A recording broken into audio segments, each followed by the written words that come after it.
Hello, welcome to the channel Why Stories. Enjoy watching. Every time when Ana Collado went to work, she literally pleaded with herself to be patient, not understanding how long this nightmare could last. She was happy to work as a nurse in one of the surgical departments of the city hospital until recently. She knew what she wanted to be when she grew up since she was a child. After graduating from medical school, she immediately plunged into her new profession. She worked day and night, accepting all schedules and shifts. She did it not because of money, even though she really needed the money. She did it for the pleasure of doing what she loved. Patients of the department always went straight to her for an injection or an IV, saying that she did the procedures like a magician. It all seemed perfect, but Ana, from the days she spent at the orphanage where she grew up, had no tolerance for injustice and lies. The fact was that the head of the department where she worked regularly deceived patients. He made unsubstantiated conclusions and prescriptions, and his goal was to get as much money out of the patients as possible. Ana, who came from a poor, remote village, saw that many people borrowed money to pay for an appointment with the local medical genius. And one day she heard the head of the department, Dr. Crispincella, telling a horrible prognosis to a fragile girl who had come with her elderly mother, and she decided to restore justice. Ana had graduated from medical school. She was one of the best students, and her professors predicted a successful career for her. The girl was still young, but already had an excellent understanding of such matters and knew that in some situations it was possible to prescribe a much more affordable treatment, and the disease itself was not as dangerous as Dr. Crispincella said it was. She heard how that girl tried to comfort her mother, barely able to hold back her tears. "Everything will be okay, Mommy. We will find the money and you will recover." In the hospital hallway, the patient's daughter made numerous phone calls to different people, and most likely the calls did not lead to the desired result. The girl sat down on the bench and cried. This was the last straw in the nurse's patience. She put herself in this poor girl's shoes at that moment. Ana waited for the doctor to come out, approached him, and started in a quiet but firm voice. "Crispincella, you know that this family obviously has no money for the treatment you have prescribed. Besides, she doesn't even need that kind of treatment." For a moment he was confused by this insolence, but then he literally hissed back, "Nurse Collado, what the hell are you doing? Who do you think you are? Go back to your workplace and do your job." From that day on, a living hell began for Ana at the hospital. She went to work dreading and not knowing what else Crispincella would scold her for. He felt no shame insulting her in front of the staff and the patients, and now he was scolding her for every trifle. If he could not find something to criticize in her work, he was sure to say something about the appearance of a nurse. The fact is that Ana was tall and overweight, but very charismatic. She never really cared about her appearance. The girl was heavier than her peers from birth, and she was used to insults and taunts, but it all remained in childhood. And now it became a reason for mockery from her colleagues, which is much more offensive. One morning, when Ana had just arrived at work, Crispincella walked in. He was in a great mood, said hello to the nurses, defiantly turned his back to Ana, and then turned to her casually. "Collado, I think you should lose some weight. And your knowledge is not enough to work in our department as a nurse. So I decided that it would be better and more useful for you to work as a cleaner. You'll like that job better because you're just a country bumpkin." He turned around on his way to the door and said angrily to Ana, "I hope the floors and windows will be shiny and you will change the patient's diapers regularly. Now you'll be busy doing physical work all day long, and you won't have time to think about nonsense or stick your nose in my business." He smiled and winked at Lilia, the local beauty, and headed for the exit. At this moment Ana wanted to run away, hide, or simply burst into tears, but she knew that no one would feel sorry for her or comfort her, and she was not going to show weakness in front of this tyrant.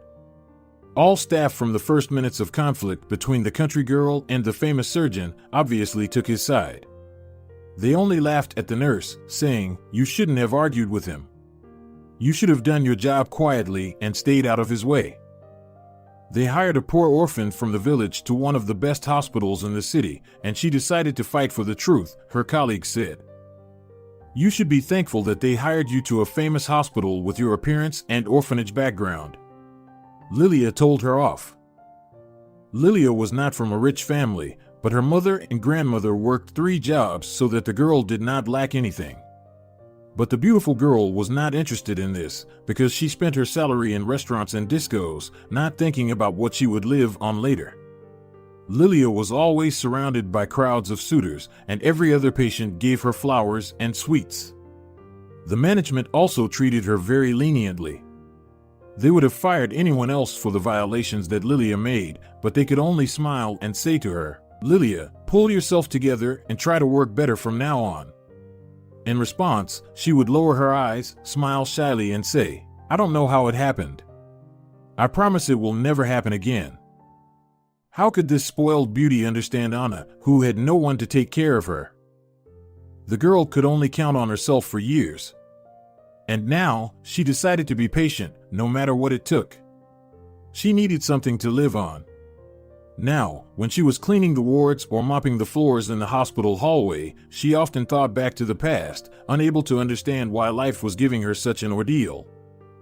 Ana had never met her parents, but her mother's picture was always next to her bed in her grandmother Maria's house, and she also had a very small picture that she always took with her. However, it was all that was left of her mother. When she was a child, her grandmother Maria rarely mentioned, "Stupid doctors killed her."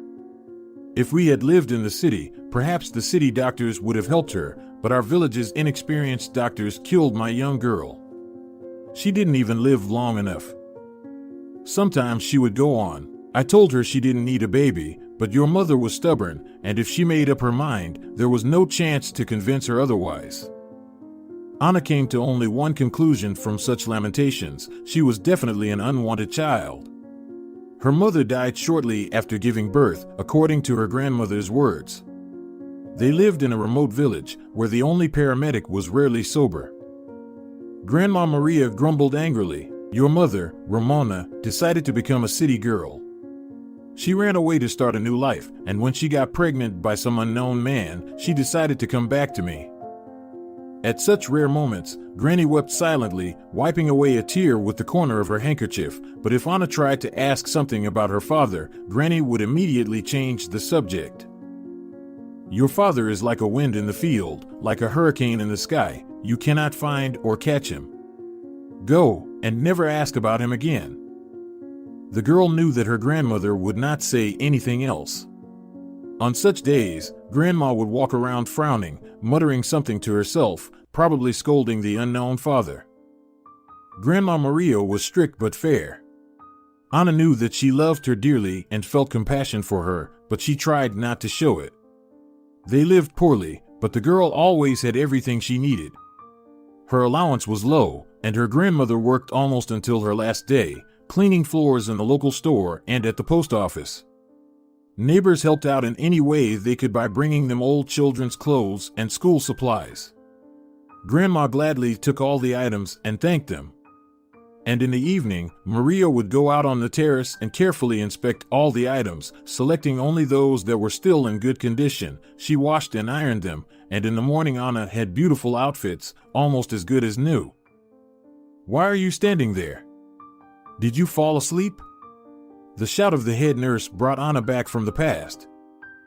If Crispinchella sees you idling around here, you won't get a bonus for sure, she added and walked off down the hall. Ana sighed and thought that she could forget about the bonus now. The vicious Crispinchella would do his best to make sure she didn't get it. She sighed, changed the water in the bucket, and went to clean the hallway. Ana mopped the floors at the hospital, but mentally she was far away from that day again. She was in the past, filled with sad memories of changes and betrayal. She often remembered one of the worst days of her life, the day her grandmother died. She came home from school and immediately sensed something was wrong. There was no smell of food in the house, and her grandmother made no noise with the dishes. She always made lunch for her granddaughter when she came home, but that day she saw her lying on the floor by the door with her eyes open as if staring at the ceiling. Ana first tried to call out quietly, "Grandma, why are you lying on the floor?" Ana was only 12, but she realized that something irreparable had happened. She rushed headlong to the neighbors, crying. It was either the tears or the rain, or most likely both, that blinded her eyes, and the girl almost fell several times, but tried to run as fast as possible. She was scared in her heart, thinking that the faster she ran, the faster they would help her grandmother. After crossing the neighbor's threshold, Ana started waving toward her house and whispering, "Grandma, Grandma's there." She sat down on the floor, exhausted, and then it was like a nightmare. Almost all the neighbors came to their house. Everyone was sobbing, stroking her head, and wailing, "You are an orphan now. How will you survive? 'Cause no one needs you now." She spent that night at her neighbor's house. And they whispered and talked for a long time. The women cried, and the men went outside to smoke every now and then. Immediately after her grandmother's funeral, Ana went to an orphanage in the nearest city. Ana wasn't very sociable before, and now she has become completely introverted and didn't talk to anyone. Most of the time she was sitting in a corner with a book or at the door of a medical office. Ana would spend hours studying posters and pamphlets on medical topics. A young doctor who worked at the orphanage noticed the plump, quiet girl. One day she approached the girl, who was studying the medical poster again, and asked, "Are you interested? Would you like to see what's in the office?" Ana nodded quickly without hesitation, as if afraid that Angeles Carrasco would change her mind. Holding her breath, the girl stared at the medical tools. And from that day on she became a frequent visitor at the Temple of Medicine. She felt that the lives of all the residents of the orphanage depended on Angeles. She even thought that if this woman had been near her grandmother and mother at the right moment, they would definitely have been alive, because anyone who came to this office with any kind of pain always came out with a smile on their face. The pain was always left behind that door, and that was probably one of those moments when she decided to become a medical professional and help people. She wanted to become like a fairy, like a magician, able to cure any disease. Ana diligently prepared for medical school, and when the time came she easily enrolled at the medical school. Angeles was always there to help and support her. By this time Ana had drastically changed from a chubby little girl to a tall beauty with long hair. She was very different from her peers, who only talked about boys and diets. Ana was not interested in that at all, so the orphanage beauties were surprised when a handsome young guy was waiting for this fat, ugly girl, as they used to call her since childhood, at the gate of the orphanage. It became clear why the girl's eyes had recently begun to radiate some magical sparkle. She looked prettier, and despite her weight, she looked so airy and floating. It turned out that the girl had fallen in love, and the feelings were mutual. They met by chance. Ana liked to take walks in the park near the lake, which was quite close to the orphanage. When the weather was good, she would sit on the shore, losing track of time. When the weather was bad, she would just wander through the alleys, dreaming about the future or remembering the past. Once, on one of those days, she was almost run over by a guy on a bicycle, either because she was clumsy or because he failed to control his bicycle while turning. They both apologized awkwardly at first, then laughed, and the young man offered, "As a gentleman, I am obliged to apologize. The weather is so cold, so I invite you to have a cup of hot coffee and try a delicious dessert. There's a cafe not far from here. They offer wonderful desserts." Obviously, she said yes. They sipped incredibly good coffee, as she thought at the time, and talked about books. Then, they wandered around for a long time, talking about everything. They did not want to leave and agreed to meet there the next day. Then every day Bernardo, that was the young man's name, would stand at the door of the orphanage waiting for his beautiful girlfriend. The roommates whispered in bewilderment, what could this handsome city boy find in a simple country girl? But each time they met, it was as if the couple did not notice anyone or anything around them. They enjoyed every day, every moment they spent together. After the orphanage, Ana easily enrolled in medical school. Bernardo was the first and perhaps the only one who congratulated her that day. He greeted her with a huge bouquet, kissed her, and said, "I did not doubt that you would pass the exams with honors." He always supported Ana in everything and became the closest and dearest person to her during this time. She was so happy, and it seemed to her that everything between them was perfect, so she never wondered why Bernardo did not introduce her to his parents. The lovebirds had already dreamed that Bernardo would return from the army and they would get married.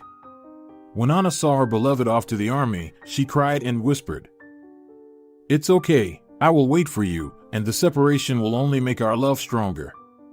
Right, my love?" Bernardo wiped the tears from her cheeks and whispered in her ear with a smile, "Sure, my dear. Time will fly by unnoticed, and we will be together again." When Bernardo left for the army, the only salvation for the girl was his letters. She waited for every letter from her beloved. In the beginning, they were frequent, and there were many tender words, but with each month, the letters began to come less and less often, and became cold, not romantic, but rather friendly. Ana didn't think about it. She was counting the days until Bernardo's return, but it happened not in the way she had imagined. One day, as Ana was returning from the university campus to the dormitory where she lived, a watchman called out to her, "That soldier came here. He left a letter, but he didn't wait for you. Here, he asked me to give it to you." The girl immediately recognized the handwriting of her beloved. She had kept all his letters in a box, along with the white shoes she had bought for her wedding. She often imagined herself dancing with Bernardo in those shoes. Ana looked again at the envelope. There was not a single stamp on it. The letter was definitely delivered by Bernardo, not by the mailman. She smiled happily because that meant that Bernie had arrived. She thought for a moment that her lover was in a hurry and wanted to surprise her. She was sure that the envelope indicated the place and time of their long-awaited meeting. Ana ran to her room, forgetting to thank the watchman for the letter, and plunged onto the bed to open the envelope. The first lines of the envelope seemed somewhat indifferent and cold to her. "Hello, Ana. I'm sorry, but it's easier for me to write than to say it in person. Yes, I am a coward." The girl kept rereading the first lines and could not believe that it was written by her beloved Bernie. There was none of the usual tender words. Something inside stretched treacherously, like a guitar string, and Ana became afraid. What if this string will break now, and she will die? She pulled herself together and decided to finish reading it. She was reading Bernardo's confession, as if in a nightmare, and the worst nightmare of her life. Bernardo wrote that his parents wouldn't let them be together anyway, that they had made their decision long ago, and he would marry his former classmate. The girl's father is his father's business partner, and Bernardo's mother is allegedly very ill, and her heart couldn't take it if he went against their will. "It's better for both of us. I'm sorry, you will definitely be happy." These were the last words of her beloved. After reading the letter to the end, Ana sat for a long time, staring out the dark window. It rained heavily that night as if to mourn her love. If someone had looked at the girl at that moment, they might have mistaken her for a stone statue. She seemed a gray, lifeless creature in the darkness of the room. That night, it was as if the girl's life was divided into before and after. She experienced similar feelings on the day of her grandmother's funeral, only then it was death and it was difficult to blame someone, and now, in her adult life, the betrayal of a loved one was a border between the past and the future. For a while, Ana lived without understanding what was going on. She went to classes just out of habit, came back, went to bed, got up again, and went to study. The good thing was that those were the last days at the medical school. There were still some organizational matters, to return the books to the library and get ready to leave the dormitory room. When everything was done, Ana decided to run away from the past, erase her memories, and start a new life. As the best student, she was offered a job at the local hospital, but she decided to go as far away as possible to the big city and disappear in that city forever. Years later, Ana often recalled tearing into little shreds the letters from the army that were so dear to her heart, and the tears wouldn't stop flowing down her cheeks. The girl well remembered leaving the dormitory. She worked very hard to buy those white shoes for the wedding, but she put them on the table that day and put a note beside them, "May these shoes bring good luck to the new student." She thought she was getting rid of everything that bound her to the past and headed off to meet the unknown future. On the train, Ana looked at the scenery flashing outside the window and was sure that she would never be able to love or be loved again. And when she found herself at the big, beautiful train station of a huge metropolis, Ana was confused for the first moment, because it was a completely different world. The city reminded her of an anthill. Everyone was in a hurry, no one said hello to anyone, and people were completely unlike the inhabitants of her village, who knew each other by name. Everyone in the city was busy with their own thoughts, living their own lives. Ana, finding herself in this new hectic world, realized that now she had to settle down and start living again and learn a lot of new things. The girl could not find a place to live for a long time. Fortunately, during her studies, she worked part-time at a hospital and saved up money for her wedding. After everything that had happened, Ana decided to use the money she saved for new purposes and a new life. When she left for the city, she thought this stash would be enough for a long time, but it turned out that she couldn't even rent a decent place with this money. When she completely lost hope, she came across a small piece of paper on a bulletin board near the train station. Ana was happy with the price the landlady had quoted on the phone. It was almost all of her money, but she had no choice. She found the address on a map of the city. It was very far from the train station, almost on the outskirts. A small room in an old two-bedroom apartment on the first floor. All the furniture was a nightstand, a bed, and a small table. There wasn't even a wardrobe, and there was no place for it. There were a few coat hooks nailed behind the door.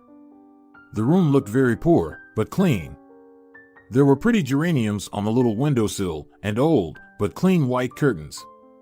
The landlady was a skinny old lady with kind eyes. Alfonsina Toribio immediately said, as if apologizing, "I'm sorry, sweetie. This is my late son's room. He drank a lot, so he sold all the furniture to find money for alcohol." It turned out that her son had died 3 years ago, and she didn't want to let anyone in that room, but she needed the money. She had been retired for a long time, so she was short of money. Suddenly, before Ana even had time to turn around, Alfonsina had already brought an old mirror from her room. "How can a beauty like you live without a mirror? And I have no reason to look in it at my old age," she added sadly. That same evening, Alfonsina took Ana into the kitchen and told her not to hesitate to use everything she saw. On the first day, the girl went to look for a job. She graduated with honors from medical school, so she was immediately hired at one of the city hospitals.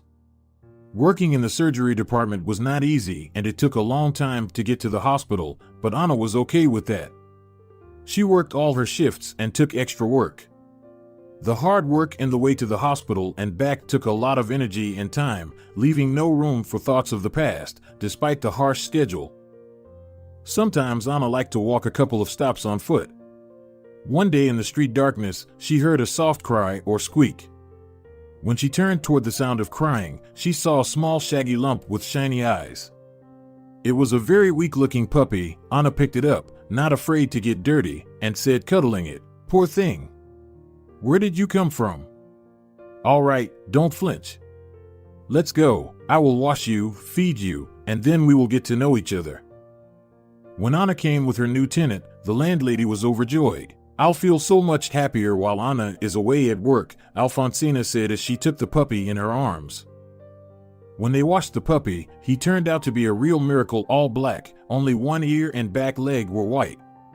So they nicknamed him Blegro, from black and white.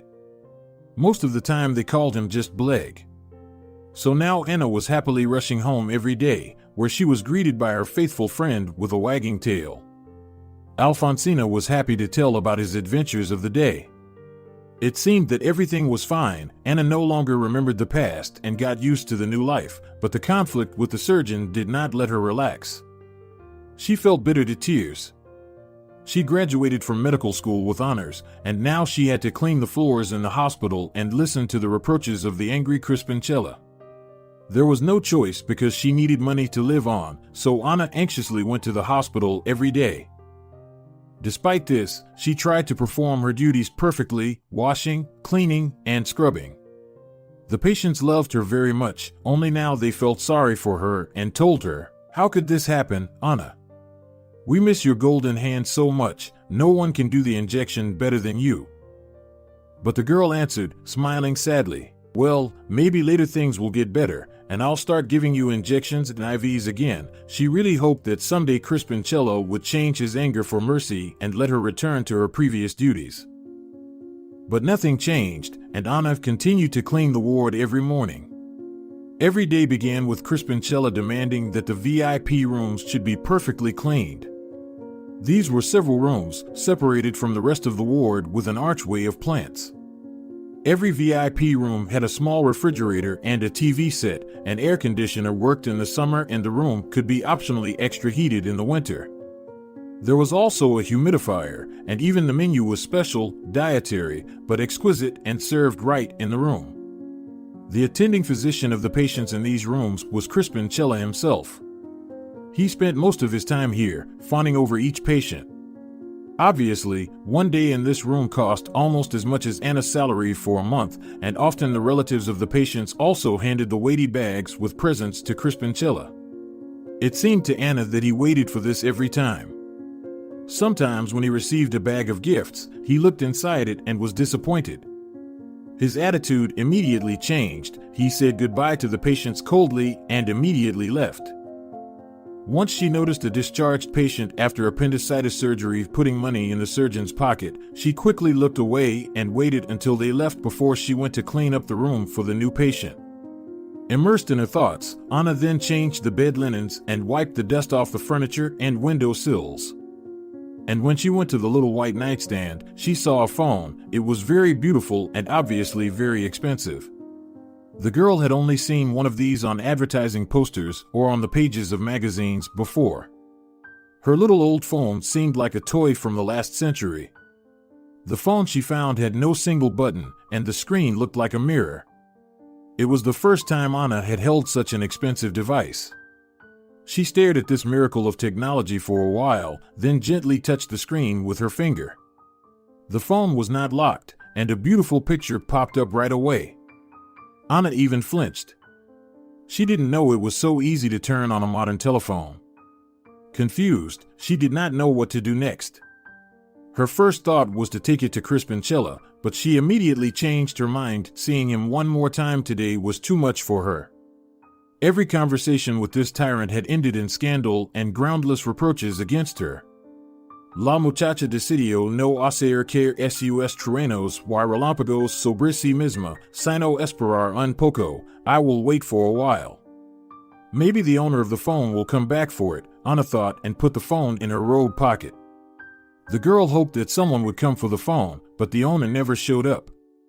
In the evening, she went to the back room, locked the door, and began to examine the fancy technology.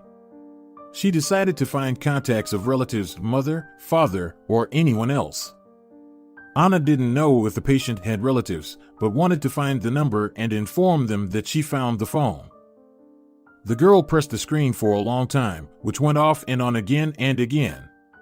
Suddenly old pictures began to pop up.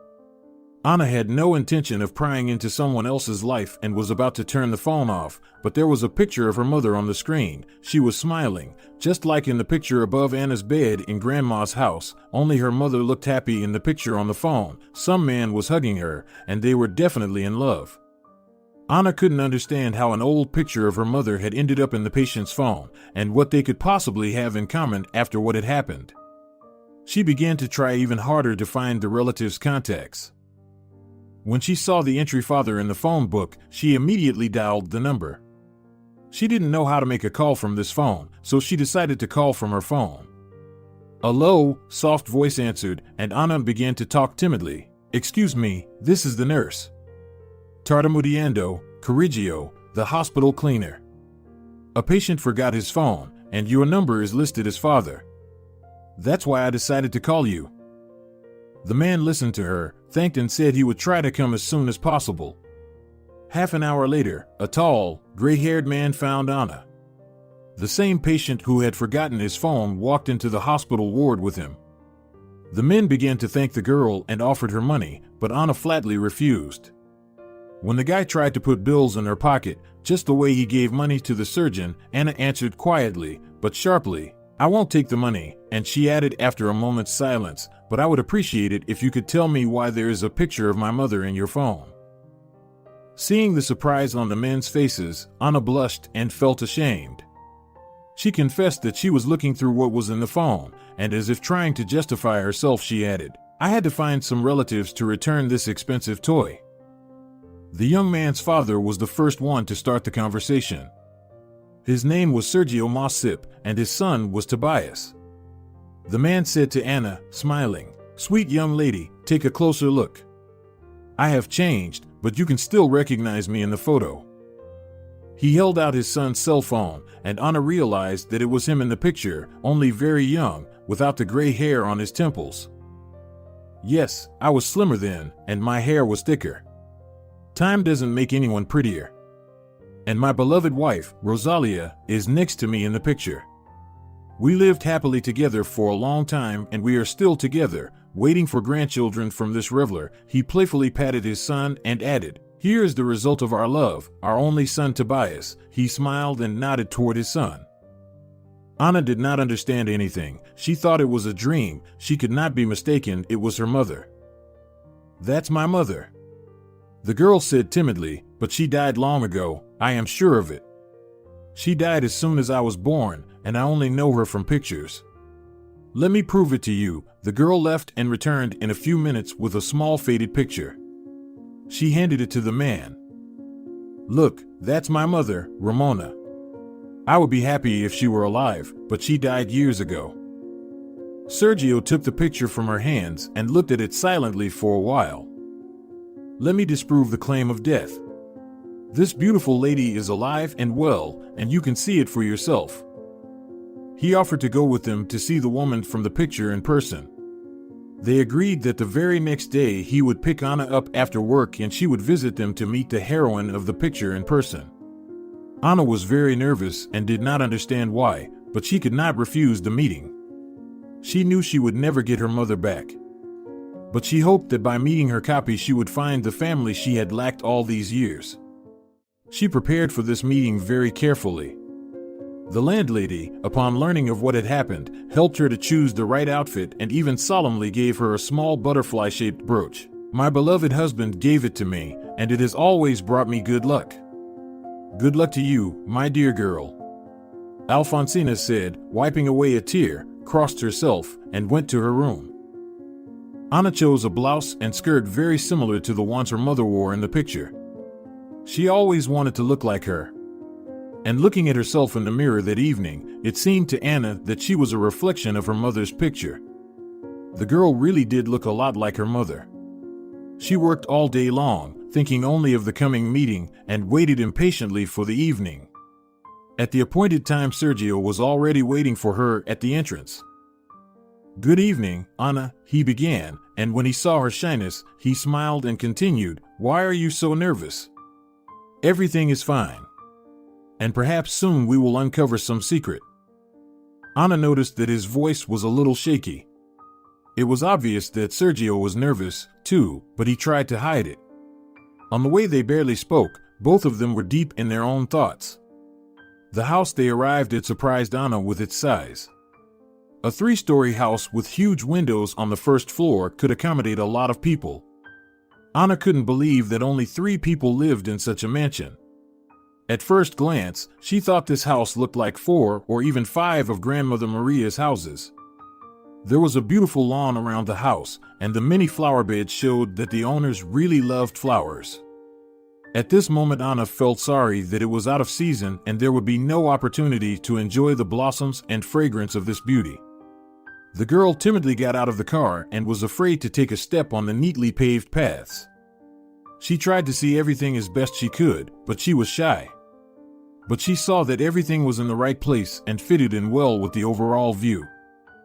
"Why are you so bewildered? Don't be afraid, nobody bites here," Sergio said, taking Anna by the hand and heading toward the house. As they crossed the threshold, a woman who resembled Anna's mother like 2 drops of water, only slightly older, came out into the hall. She held out her hand to the girl and introduced herself. "Good afternoon, my name is Rosalia Mossip. My husband told me everything yesterday. Come in, don't be shy." The interior of the house was very beautiful, expensive, and perfect. Anna noticed that everything was somehow very cozy. The beautiful oak furniture in the living room matched perfectly with the antique restored sideboard. On the wall above the sofa was a gallery of portraits of different times, and in the kitchen, a beautiful painting. Noticing the girl's interest in the paintings, Sergio hugged his wife and said, "These are all my Rosalia's works. She finds joy in it and shares it with us." As they sat around the table looking at the family photo album, Ana couldn't understand how Rosalia couldn't have known about her sister. When they were having tea in the kitchen, the hostess, holding a photo of Anna's mother, spoke with great sadness. "I don't understand how this could happen. I have always lived with my parents and was the only very beloved daughter. They did everything to make sure I didn't need anything. Wait, let me show you a picture of my wedding with Sergio. They are so happy there," she said sadly, and quickly returned with a picture of the wedding with an elderly man and woman holding hands and smiling happily. Rosalia said quietly, "A year later Mommy passed away, and 2 more years later Daddy's heart stopped." That evening Rosalia and Sergio asked a lot of questions about the life of Ana and her mother. But what could she tell if she had never seen her? Only that she missed her mother's affection and care, that she wanted to cuddle up and tell about all her girlish troubles when she was a teenager. When Ana was about to go home, they already felt as if they were longtime and good friends. The hosts asked her not to disappear and to visit them sometimes. Sergio decided he had to get to the bottom of what had happened. The very next morning he arrived at the office. He was the owner of a big construction company and asked the head of security to find out all the details about the birth of the twins Rosalia and Ramona. A couple of days later, everything was revealed. Many years ago, their biological parents had abandoned the girls in the hospital. Shortly after they were born, their mother signed a statement, disappeared, and no one ever saw her again. The girls were taken to an orphanage, and soon the beautiful and perfectly healthy infants were adopted. But it so happened that they were adopted by different families. At first, Anna's mother was adopted by grandmother Maria, who was then still a young and full of energy woman, but very lonely. A few years before that she had lost her husband. He died rapidly of a serious illness. She also had a son, but he died in a car accident. So she was left alone, and her neighbor suggested her, "Maria, go to the nearby town. There's an orphanage there. Think about it, maybe you'll want to adopt a child. It's hard to live without taking care of your loved ones." She hesitated, postponing the trip several times, but made up her mind, and when she arrived, she immediately fell in love with the little girl with brown eyes. She knew for sure she was going to adopt that girl. But when it turned out that she had a sister, things got complicated. The director of the orphanage persuaded her to adopt both of them, explaining that it was not right to do otherwise. "You can't separate sisters," everyone kept saying, even the nannies. The woman realized that she couldn't afford to raise 2 girls in a remote village. She didn't have enough money. But luckily for her, it turned out that a young couple from another town wanted to adopt a second baby. And so it turned out that Ramona, Anna's mother, grew up in a small village with her mother Maria and the second sister of Rosalia in a city hundreds of kilometers away in a well-to-do family. Ramona got all her outfits mostly from her neighbors. And Rosalia's father brought her clothes from abroad, where he was often on business trips. But none of the sisters, even though there was a blood relative somewhere. As soon as Rosalia learned all the details about her sister, she asked Ana to go with her to the cemetery. The next weekend Sergio took them to the village where Ana was born and had lived for some time. At the cemetery, they did not immediately find Ramona's grave. But when they found it, they cried in silence for a long time, and then Rosalia said quietly, "I am sorry, little sister, that I didn't find you sooner. I didn't know." She turned to her husband and added, "Sergio, we need to place here a monument, and I will plant beautiful flowers here." Soon the grave became modest but tidy, and there were always many beautiful flowers. From the day everyone learned the sister's secret, Ana was treated by the family as a family member. The Mossip family tried to help and support her in every way. They insisted that Ana should not return to the remote village, but stay in the city. Her aunt, who was now the girl's real family, took care of her in every way. She helped her rent a small but clean and comfortable apartment in a good neighborhood. The landlady, Rosalia's friend, moved to another region for work for a whole year and gladly allowed her to live in her apartment. She had only to pay the utility bills and take care of the houseplants. Everything was going great, but there was still one problem. Ana was still cleaning floors instead of doing what she loved, helping people. When Sergio found out that Ana was the best student at medical school, he asked in surprise, "Is the only thing they teach there to do is change diapers and mop the floors?" Ana couldn't stand it and told Sergio everything. When he found out about the conflict with the surgeon and that he was taking bribes, he quickly solved the problem. It turned out that his longtime friend worked in the Ministry of Health, and after learning about what was happening in the surgical department of the city hospital, he initiated an inspection. It went quickly and effectively, and as a result, Crispincello was fired, and he was not the only one. It turned out that a couple of other doctors and the head nurse of the department were involved in everything that was going on. They can never work in the medical field again. And the new head of the department reviewed the files of the staff and was shocked that such a competent professional was cleaning the windows and floors. He immediately appointed Ana to the position of head nurse. When he announced this news to the entire ward staff, there was a pause for a moment. Lilia glanced angrily at Ana. She wanted to get this position herself. The status and good salary had always attracted the girl. But Lilia didn't have the necessary skills and experience. After a minute, there was timid applause. Since that day, the attitude toward Ana in the surgical department had changed greatly, as had the girl's mood. Now she was happily rushing to work in the morning, and even the guard at the entrance accepted the fact that she was the first to arrive and the last to leave. She was ready to spend 24 hours a day at the hospital for the sake of the work she loved. The patients were very happy for Ana. But their only regret was that now she rarely gave injections and IVs. And if someone needed surgery, patients begged the doctor to let her assist the doctor. This often happened because the new head doctor predicted a great future for the girl. Ana realized this, too. She became really irreplaceable in the surgical department. She had time to perform the duties of a head nurse and to help the junior medical staff.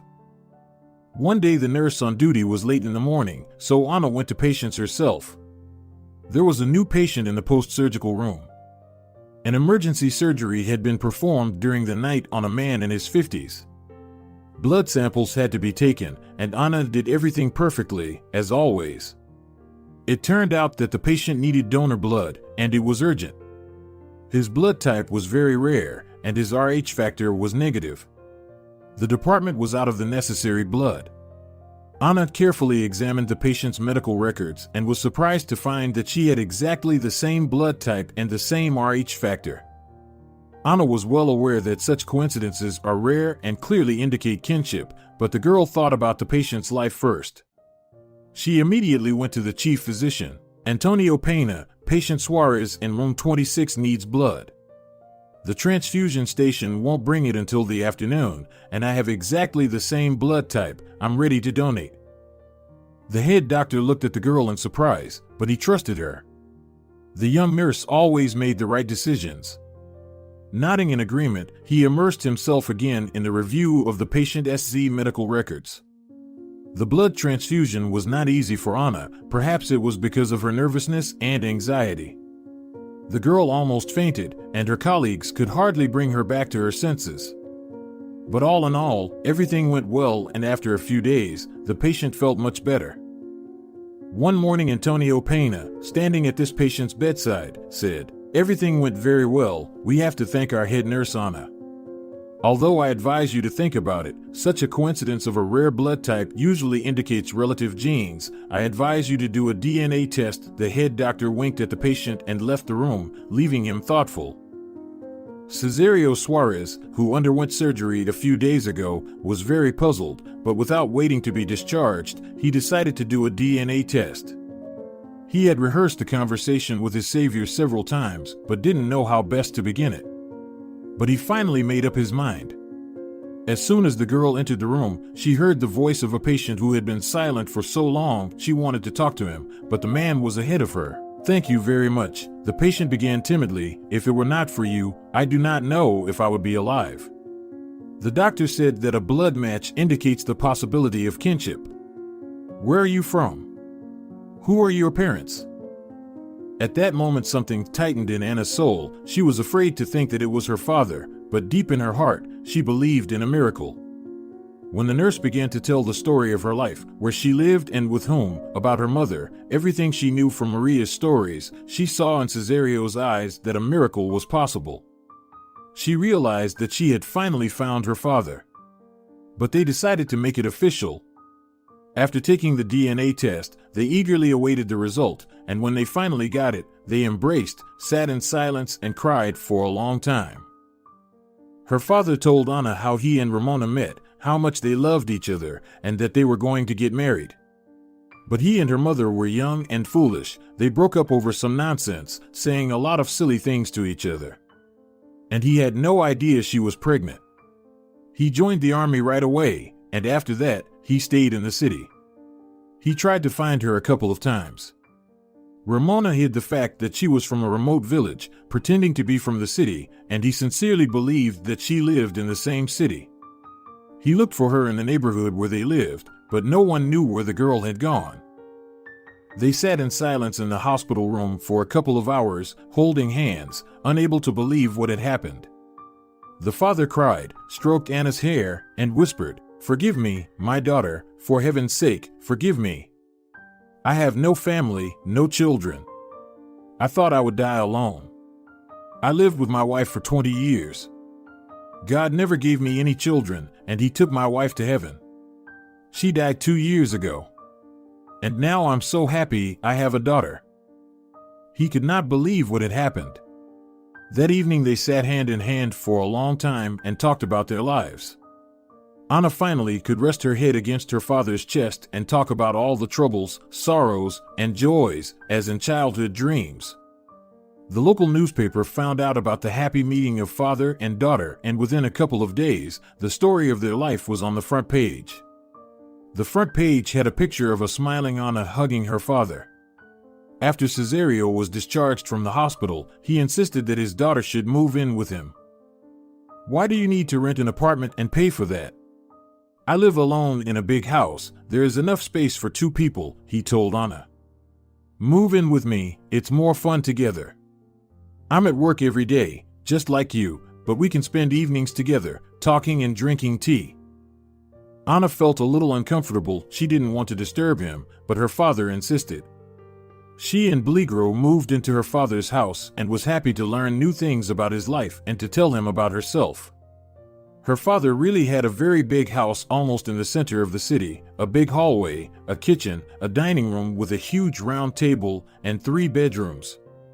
When Ana first walked into the house and looked around, her father said sadly, "We inherited this house from my wife's grandmother.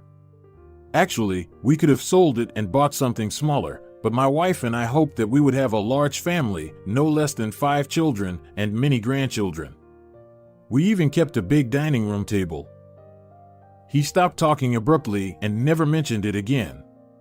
Ana realized that for him it was like an open wound. The girl settled in one of the rooms. The room was very comfortable and bright. A large window looked out on the sunny side and the park, so the room never looked cloudy. All the furniture was in the same light tone, making the room even more sunny. A beautiful carved bed, a nightstand, a neat table with a mirror and an ottoman, and a closet with a gilded line. Everything was so light and airy. It was as if the room had been deliberately prepared for a girl, a daughter. Ana was too shy to ask her father for whom this room was intended, but the aura in the room was very good and Ana liked the place immediately. After moving in, her father suggested inviting her aunt's family. He already knew about the relatives from his daughter's stories and wanted to meet them. After all, he and Ana were lonely people who had miraculously found each other, and he was happy to meet his new relatives. On Sunday, they set the table together and had a nice family dinner with Rosalia and Sergio, who arrived with a big cake. Tobias stopped by for a few minutes to meet Anna's father and ran off with apologies, whispering one last word to his cousin. "I'll introduce you to her, I promise, but for now, I'm sorry." Ana felt that she was the happiest person in the world. She is not alone anymore. She has an aunt, a cousin, and a father. Now her biggest dream was to become a doctor, but she already had a job she loved. She often called her relatives, and they visited each other on weekends. And she and her cousin became best friends and saw each other almost every day. She worked near his office, and he could show up at lunchtime or after work to invite her to a nearby pastry shop for coffee and a favorite dessert. Ana was not surprised when her cousin invited her to the cafe again and promised to be there in half an hour. She tried to finish her work quickly, and when she walked into the cafe, she was surprised. Her cousin was not alone. There was a spectacular long-haired blonde and a young man sitting next to him. Ana had goosebumps running down her spine when she looked at this handsome guy. The brother stood up. "Meet my found cousin Ana, now my one and only beloved cousin." He took Ana by the hand and walked her toward the girl at the table and continued in the same tone. "And this is the love of my life, Catalina. I hope she will be my wife soon." He winked, nodded toward the handsome man at the table, and said, "And this is my faithful and devoted friend Maximo. He is single and has no children, please note." Ana blushed like a tomato. She couldn't get used to Tobias' jokes, was afraid to look up at Maximo, and just held out her hand silently. The black eyes under a fan of long lashes looked as if drawn by a good artist, and the curly short hair added even more charm. When Maximo smiled and said he was very pleased to meet her, Ana realized she had fallen in love. At first, she felt uncomfortable in this company. It was obvious that they had known each other for a long time and they had much in common and had a lot to remember, but after half an hour she completely forgot that she hardly knew the guys. Communication was easy and relaxed. The guys were always joking, and she and Catalina just laughed gleefully, asking them to stop.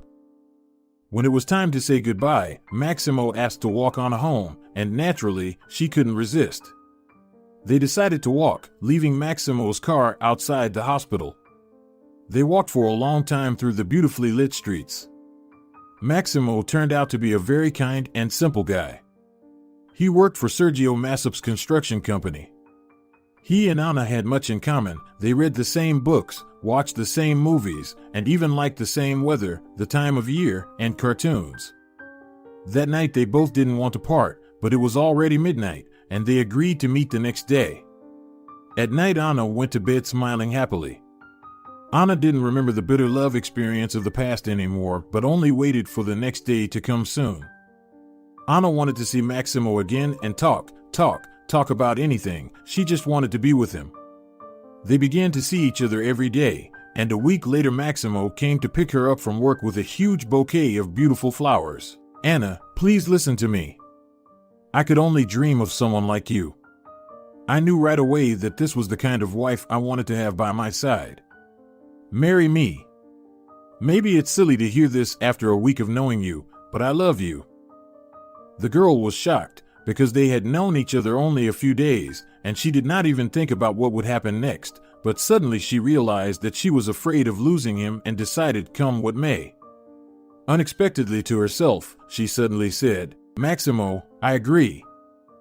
That same evening he took her home to introduce her to his mother. The boy's father died at a construction site a long time ago, when the boy was not yet 3 years old, and his mother raised him alone. Elena turned out to be a very nice woman of short stature with kind eyes. When she saw that Ana was very nervous, she immediately said, "Ana, don't worry, I won't eat you. Moreover, now my son will always protect you and will not let anyone hurt you." Walking the girl into the living room, she said that her son constantly talked about his Ana. Elena confessed that she forced him to bring Ana here. As they were having tea with Elena's favorite cake, Maximo said, "Mom, I proposed to Ana today."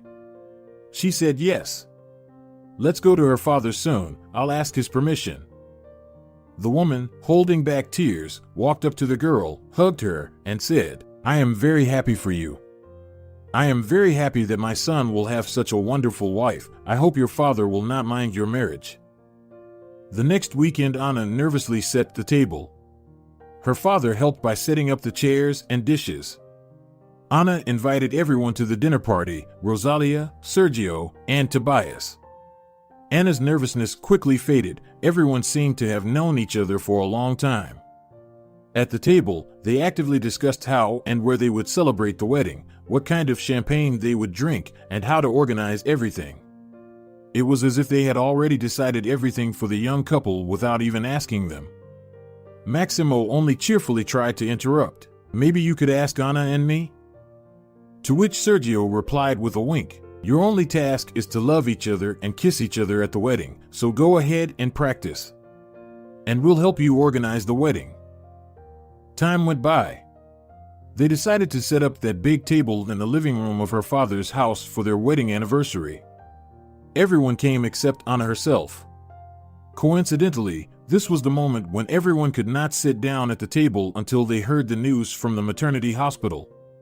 Earlier that morning, Ana had gone into labor and Maximo took her to the hospital. And now the table was set with the most exquisite dishes, but everyone was waiting. Only Sergio and Cesario escaped to the kitchen for a moment and quietly drank to Ana's health. Maximo's phone rang with triple force. After listening to the speaker, he happily threw the phone on the couch, hugged his mother, and shouted, "Mom, congratulations on your new position. You're a double grandmother now, and I have 2 daughters. I'm the luckiest father." Something incredible started happening in the house. Everyone was hugging, kissing, and congratulating each other. That night they drank not only to the happiness of the young couple, but also to the health of mommy and daughters. But instead of a festive fireworks show, the news sounded at the table. Tobias and Catalina decided to get married, too. But there was another surprise for everyone present. Ana's father stood up and said, "That's it, it's time. I want this date to be a memorable one for all of us. We are now grandparents and have the right to say whatever we think. Elena, marry me. Let everything be right for everyone." Elena was confused, but to the applause, she could not refuse and kissed her fiancé. If you're enjoying it as well, leave a like and subscribe.